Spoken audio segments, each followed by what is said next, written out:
कोई पूछे जहांगीर की अम्मा का नाम क्या है तो आप जोधाबाई तो बोलेंगे ना। जोधाबाई के महल को तो आप फतेहपुर सीकरी से नहीं तोड़ सकते ना। तोड़ दीजिए कि ये जोधा कनों की तारीख नहीं हटानी पड़ेगी, पूरी राजपूत की तारीख हटानी पड़ेगी, पूरे मराठों की तारीख हटानी पड़ेगी। तो बनाए मुसलमानों ने भारत को राष्ट्र बनाना और अखंड भारत बनाना, इसके लिए मुसलमानों के अलावा किसी और को क्रेडिट जाता ही नहीं। भारत राष्ट्र नहीं था कभी भी मुगलों से या मुसलमानों से। मुसलमानों ने इन राज्यों को एक मुल्क बनाया और फिर अखंड भारत जिसकी बात करते हैं ये तो मुगलों ने बनाया। 100 साल या 800 साल कोई लुटेरा कहीं बसता नहीं। 800 साल की हुक्मरानी वो लोग कर सकते हैं जो दिलों पे राज करने का फन जानते हैं, अपने आप को आज भी गुलामी समझते हैं। ये लोग ये हिंदू राष्ट्र को इम्प्लीमेंट करने की कोशिश कर रहे हैं। अपने आप से शर्मिंदा हैं। ये तारीख को जब पढ़ा जाएगा, जो असल तारीख है जो पढ़ी जाती रही है और जो वाकई है, तारीख एक ऐसी चीज होती है जिसे मिटाया नहीं जा सकता, जिसे बदला नहीं जा सकता, माजी को बदला नहीं जा सकता। माजी में जो हो गया वो एक वाकया है, वो एक ऐसा पत्थर पे लकीर की तरह कायम हो जाता है कि आप लाख चाह के भी उस निशान को मिटा नहीं सकते।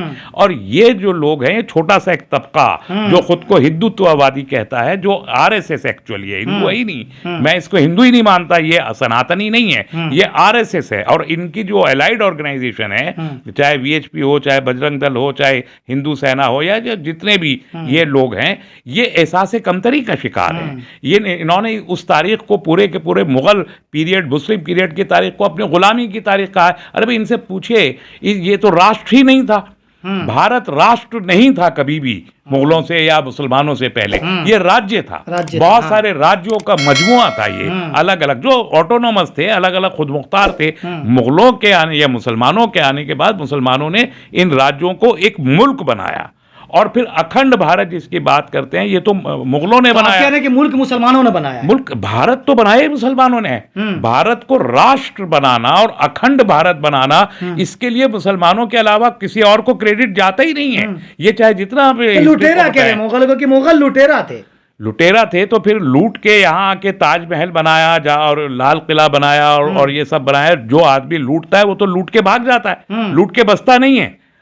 700 साल या 800 साल कोई लुटेरा कहीं बसता नहीं है। एक बात को समझ लेना चाहिए, और सारी दुनिया जानती है ये बात, कि जो लुटेरा हो या जो हमलावर हो या जो आक्रमणकारी हो या जो आक्रांता हो, वो कहीं भी कभी भी, और तलवार के जोर से जो आदमी चलता हो या हथियार के बल पर जो आदमी चलता हो या ताकत के बल पर जो आदमी चलता हो हुकूमत साजी के लिए, उसकी उम्र 10-20 साल 50 साल से ज्यादा नहीं होती। 700 साल 800 साल अगर कोई हुक्मरानी कर रहा है तो कोई भी शख्स अपने भाई, आप कहेंगे 700 साल गुलामी की तारीख है, तो भाई वो 700 साल जो लोग जिनको आप सो कॉल्ड गुलाम, वो इस मुल्क के मोहसिन थे।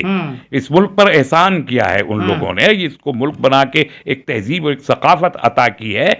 आप अपने मोहसिनों को अगर हमला आवर कह रहे हो तो फिर ये तो पूछना पड़ेगा ना कि फिर 800 साल तक वो हुक्मरान कैसे रहे। 800 साल की हुक्मरानी वो लोग कर सकते हैं जो दिलों पे राज करने का फन जानते हैं, और इस मुल्क में मुसलमानों ने दिलों पे राज किया है। हिंदुओं, मुसलमानों, सिखों, ईसाइयों, सबके दिलों पे राज किया। इसलिए किया, तलवार से करते तो 40-50 साल में निपट जाते। मंदिर तोड़े गए, औरंगजेब पे ज्यादा सवाल उठाते हैं लोग। देखिए, मंदिर जहां तोड़े गए, जहां करप्शन, जहां मंदिर एक पवित्र जगह होती है, एक पाक इबादत का मकाम है। जैसे मस्जिद एक इबादत का, अगर किसी मस्जिद में जिना होने लगे, रेप होने लगे, तो उस मस्जिद को मस्जिद रहने का हक नहीं रह जाता। इसी तरह अगर कुछ मंदिरों में या किसी भी इबादत गाह में इस किस्म के क्राइम होने लगे तो उन क्राइम्स के बाद उसका वजूद बाकी नहीं रह सकता, वो वैसे ही अपवित्र हो गया, वो अपना स्टेटस ही खो चुका। तो जहां ये शिकायतें थी वहां अपनी ही हिंदू रियाया को आवाम देने के लिए उन मंदिरों को शहीद करके और उनकी जगह जागीरें अता की गई, बड़ी बड़ी दूसरी जागीर। ये तो पूरी तारीख है, आप इसको बदलना चाहते हैं क्योंकि आप एहसास कमतरी का शिकार है। लेकिन सवाल ये है कि जो नस्लें, आने वाली नस्लें होंगी, उनको तो पता नहीं होगा कि ताजमहल किसने बनाया, लाल किला किसने बनवाया। ये सब कैसे? ये बड़े तंगनजर लोग हैं, ये कोई बहुत ज्यादा पढ़े लिखे लोग नहीं है। इन लोगों का इल्म से कोई ज्यादा लेना देना नहीं है। कोताबीन है, कोता नजर हैं, तंग नजर हैं, हैं, एहसास कमतरी का शिकार हैं, अपने आप को आज भी गुलामी समझते हैं ये लोग। ये 10 साल हुकूमत में करने के बाद भी अपने आप को गुलाम की हैसियत से ही ट्रीट करते हैं, क्योंकि इन्होंने मान लिया है कि हम गुलाम थे। तो नफ्सियाती तौर पर गुलामी का डीएनए इन लोगों का बन चुका है, तो समझते हैं कि तारीख के किताब से एक चैप्टर हटा देने से पूरी तारीख मिटा देंगे। अरे डिजिटल जमाना है, ये तारीख सारी दुनिया के पास मौजूद है इंटरनेट पे। अगर मुगल का नाम लेने वाला नहीं होगा तो फिर जो लड़ाइयां लड़ी राजाओं से, और जैसे राजपूत का हमेशा जिक्र होता है, मुगलों की तारीख नहीं हटानी पड़ेगी, पूरी राजपूत की तारीख हटानी पड़ेगी, पूरे मराठों की तारीख हटानी पड़ेगी, मराठों की।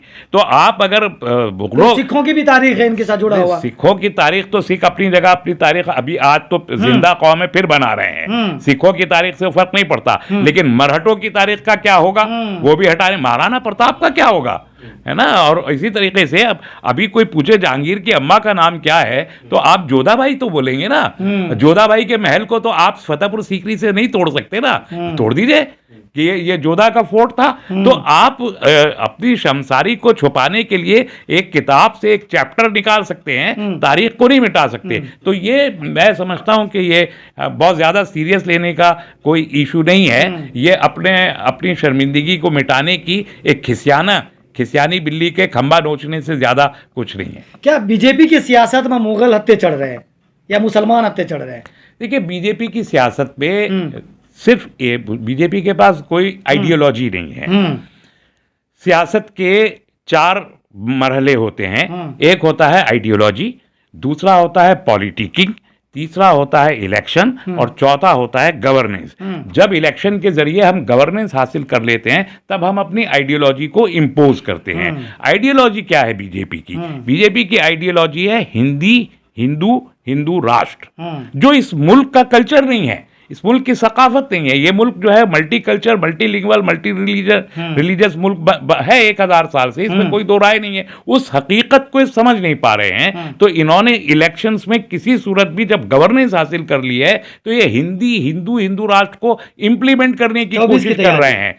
24 की नहीं, उससे आगे तक की तैयारी करके उस हिंदू राष्ट्र की तैयारी करने में इनको सबसे ज्यादा अगर कोई रुकावट रास्ते में दिखाई देती है तो वो इस्लाम दिखाई देता है। मुसलमान भी नहीं, इस्लाम दिखाई देता है। तो ये चाहते हैं कि कहीं पे कोई मस्जिद दिखाई ना दे, मस्जिद हो तो उस पर गुंबद ना हो, और वो गेरवे रंग की हो मस्जिद भी, कहीं मज़ार दिखाई ना दें, मदरसों में कोई ना हो, इस्लाम की तालीम का कोई इंतजाम ना हो, और जितना बदनाम किया जा सकता है। प्रोपेगेंडा छोटे छोटे यूट्यूब चैनल बना के हजारों की तादाद में इस्लाम को बदनाम करना, इस्लाम के खिलाफ जो मुसलमानों के खिलाफ जो वीडियोस हो सकती हैं उनका प्रचार करना, तो ये तो बहुत ही मुख्तसर उम्र का ये काम है जो बहुत थोड़े दिन ये करेंगे। उसके बाद इस्लाम तो 1500 साल से है और क़यामत तक रहेगा। दुनिया की 2nd लार्जेस्ट पॉपुलेशन है। आज आप अगर हिंदुत्व ही की बात कर लें तो 4th लार्जेस्ट पॉपुलेशन है। आप लाखों साल पुराना एक धर्म आपका क्लेम है। तो जो सनातन धर्म एक्चुअली है, जो सबसे ज्यादा सम्मानित धर्म है और सबसे ज्यादा पुराना है, अगर सनातन धर्म को इन पंडितों ने फैलाया होता तो वो तो सारी दुनिया में फैल जाना चाहिए था। तो सनातन जो लाखों साल पुराना है वो भारत के परिधि के बाहर नहीं जा सका, और यहीं से 2500 साल पहले उठा हुआ बौद्ध मत जो सनातन के मुकाबले सनातन को करेक्ट करने के लिए आया, उसको इसी पंडित ग्रुप ने, इसी हिंदुत्ववादी ग्रुप ने मार के भगाया। तो वो साउथ एशिया के 15 मुल्कों का स्टेट रिलीजन बन गया, हुकूमत का मजहब बन गया। आप देखिए क्रिश्चियनिटी 2500 साल पहले बुद्ध आए, 2000 साल पहले क्रिश्चियनिटी आई और इसी अरब के पेनिनसुला से उठी, आज वो छा गई। तो वो 2000 साल में ईसाइयत सारी दुनिया का पहला रिलीजन बन गई, और 1500 साल पहले इस्लाम आया, दुनिया का 2nd लार्जेस्ट रिलीजन बन गया। तो सनातन धर्म भारत के अंदर क्यों रुक गया? वासुदेव कुटुंबकम कहने वाले लोग कम से कम ये तो बताएं कि वो कुटुंब किसे कहते हैं। वासुदेव की कोई परिभाषा है उनके पास? क्या वासुदेव भारत की चंद नदियों और चंद पहाड़ों का और चंद शहरों का नाम वासुदेव है? वासुदेव तो बहुत बड़ा है। तो वासुदेव कुटुंबकम कहने वाले अगर आज आज तक खुद ही नहीं समझे कि वासुदेव क्या होता है, तो दूसरे मज़ाहिब ने समझ लिया, बुद्धिस्ट ने समझ लिया वासुदेव क्या है, क्रिश्चियंस ने समझ लिया वासुदेव क्या है, इस्लाम ने समझ लिया वासुदेव क्या है, और पूरे वासुदेव में फैल गए। आप तो समझे ही नहीं आज तक के वासुदेव क्या होता है। लेकिन आखिरी सवाल लेंगे, जिस तरह से हिंदुस्तान में जो हुआ हिंदुस्तान के मस्जिद में, लेकिन बाहर हमने देखा फ़लस्तीन में जिस तरह से हो रहा, बर्बरियत वहाँ की सेना कर रही है, वहाँ की पुलिस कर रही है मुसलमानों के साथ नमाज में। देखिए, फ़लस्तीन में इसराइल और फ़लस्तीन का जो ये किस्सा है, हर रमज़ान वहाँ एक मुसीबत बन के आता है। पिछले रमज़ान में भी उन्होंने जंग छेड़ी, और ये इजराइलियों का एक बड़ा मंसूबा होता है कि मुसलमानों को परेशान किया जाए। मस्जिद अक्सा पे वो कब्जा करना चाहते हैं और उसको उसी तरीके से शहीद करना चाहते हैं जैसे भारत में बाबरी मस्जिद को शहीद किया गया था। तो अब वहाँ पर इसी में अभी 3 दिन पहले उन्होंने मस्जिद में घुस के, मस्जिद अक्सा में घुस के खूब गोली चलाई है। 350 से ज़्यादा लोगों को गिरफ्तार किया। और इल्ज़ाम यह है कि यहाँ तरावी की नमाज हो रही थी। वो कह रहे चरमपंथी घुस गए थे, नमाजी नहीं थे। तो अब जो भी नमाज पढ़ रहा है उसको तो हर नमाजी को आजकल चरमपंथी कहा जा सकता है, तो बड़ा आसान काम है। लेकिन नमाज पढ़ने वाले आदमी को आप गोली चला रहे हैं उसके ऊपर और उसको गिरफ्तार करके ले जा रहे हैं, कौन मानेगा कि चरमपंथी थे वो? आप तो तरावी की नमाज से उठा के लाए। तो पूरी दुनिया को इसको कंडेम करना चाहिए। और मुझे हैरत है कि जो इसराइल, जिसको यूनाइटेड नेशंस ने माना कि वो जंगी जराइम का इर्तकाब करता रहा है, वो इसराइल जिसको ये माना गया कि ये एक इल्लेजिटिमेट, एक नाजायज रियासत है, वो इसराइल जिसके पास कभी कोई मुल्क नहीं था, जिसको इन्हीं अरब फलस्तीनियों ने इनको रहने की जगह दी थी, आज उन्हीं को शेख जर्राह में और कहाँ कहाँ उनको मार रहे हैं। तो एक नाजायज रियासत के वजूद को, जहाँ जो यूनाइटेड नेशंस की बड़ी अक्सरियत ममालिक की मानती है कि वो गलत करते हैं, वो आज खामोश क्यों हैं? आज गज़ा पे मुहासरा है, 2007 से लेके आज तक उस गज़ा के मुहासरे को ख़त्म कराने के लिए खामोश क्यों रहते हैं? तो इजराइल मुस्तकिल, और ये जब से ये बेंजामिन नेतन्याहू एक सख्त गिर किस्म का वजीर आज़म है, खुद उसके खिलाफ उनकी अपनी सियासत इतनी अनस्टेबल है, उनकी इकोनॉमी अनस्टेबल है। वो जिंदा है सिर्फ इस बात पर कि वो फ़लस्तीनियों का कत्लेआम करके दुनिया को दिखा के और पैसा लूटते रहें। तो ये एक लुटेरी रियासत, फ़लस्तीनियों का कत्लेआम करके, उनको बेघर करके, और वो अपने आप को, अपनी सियासत वो भी वहाँ पर वो सजोना चाहते हैं। तो बड़ा आसान सा बात हो गई है कि मुसलमानों को कत्ल करो और अपने आप के लिए इक़्तिदार हासिल कर लो। यही फ़लस्तीन में हो रहा है और यही दुनिया में दूसरे मकामात पर हो रहा है। हम चाहते हैं फ़लस्तीन के मामले में तमाम तंजीमें और तमाम लोग कंडेम करें, ख़त लिखें यूनाइटेड नेशंस को भी, और जो इजराइल को भी, की एम्बेसी को भी ख़त लिखें। हमारी हुकूमत भी, जुल्म है तो जुल्म के ख़िलाफ़ हिंदुस्तान की हमेशा एक पॉलिसी रही है कि वो जुल्म के ख़िलाफ़ बोले हैं। तो हमें चाहिए कि हमारी सरकार भी लिखे कि ये गलत तरीके से ये जो कत्लेआम रमज़ान के महीने में ख़ास तौर पर किया जाता है, उसको रोका जाए। और आप देखिए, यहाँ भी रमज़ान के महीने में तरावी को रोकना, जब अपने घर में कोई आदमी तरावी पढ़ रहा है तो उसको भी, तो ये मुमासलत है।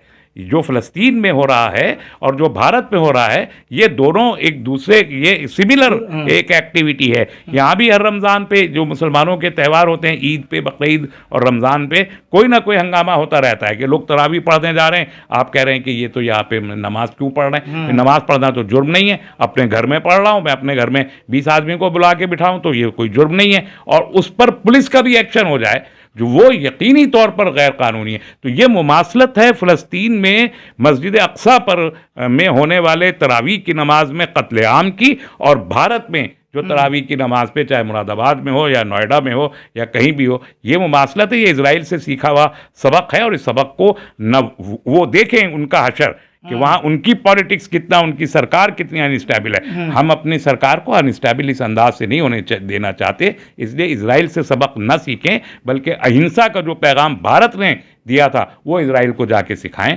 यह ज़्यादा अक्लमंदी होगी। बहुत शुक्रिया, हमसे बात। शुक्रिया, बहुत शुक्रिया।